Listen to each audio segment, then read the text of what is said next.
L'autre outil qui pourrait vous aider dans l'accompagnement spirituel est de poser des questions puissantes. Il est intéressant de constater dans les Écritures que Dieu lui-même est constamment en train de se poser des questions. Dans le chapitre 3 du livre de la Genèse, nous trouvons la toute première question.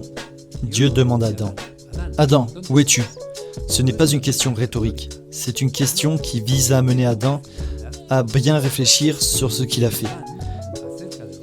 Dieu sait déjà où il est, mais il veut amener Adam à réfléchir sur sa vie. Le chapitre 4 du livre de la Genèse évoque une autre question percutante, lorsque Dieu demande à Caïn « Où est ton frère Abel ?» Là aussi, il ne s'agit pas d'une question rhétorique. Dieu sait déjà ce qui s'est passé. Dieu veut amener Caïn à réfléchir sur ce qu'il a fait à son frère Abel. Dans le Nouveau Testament, nous constatons également que Jésus a très souvent eu recours à des questions. Lorsqu'il dit à ses disciples « Qui dit-on que je suis ?» Et lorsqu'ils lui répondent, il leur demande à nouveau « Qui dites-vous que je suis ?» Lorsqu'un maître de la loi s'approche de lui et lui demande « Maître, que dois-je faire pour hériter de la vie éternelle ?» Et Jésus ne lui répond pas. Lis les 4 lois spirituelles et prie la prière du pécheur. Au contraire, il lui répond par une question. Que lis-tu dans les Écritures ? Que dit la loi ? Pourquoi Dieu a-t-il recours aux questions ? Parce que les questions nous poussent à la réflexion.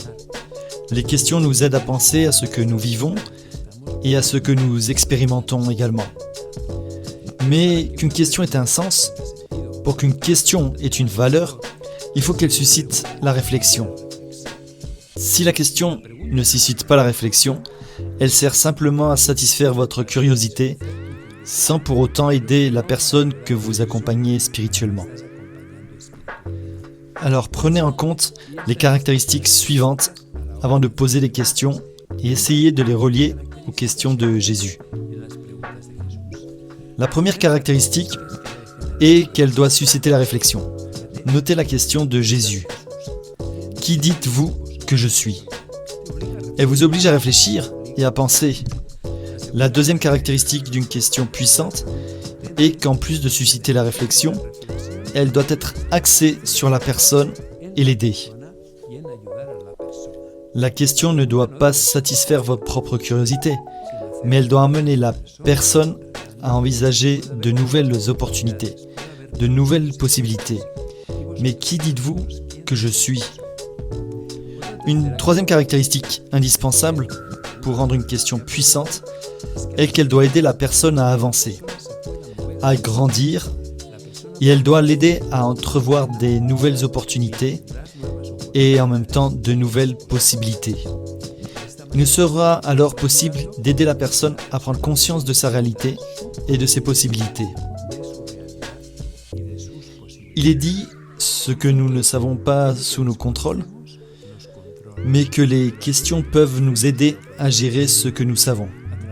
Nous pouvons aider la personne à penser, à réfléchir et encore une fois, à prendre conscience de sa propre réalité. Les questions doivent également être orientées vers Dieu pour être puissantes. L'une des questions que je pose très souvent lorsque je fais de l'accompagnement spirituel est la suivante.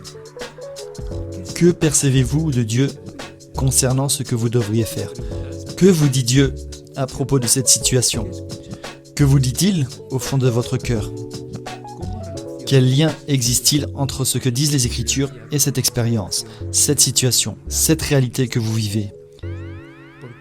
Et si vous vous arrêtiez pour demander au Saint-Esprit de vous éclairer sur ce dont nous sommes en train de discuter ou de débattre ? Les questions sont des outils qui vous seront d'une grande aide dans votre travail d'accompagnateur spirituel.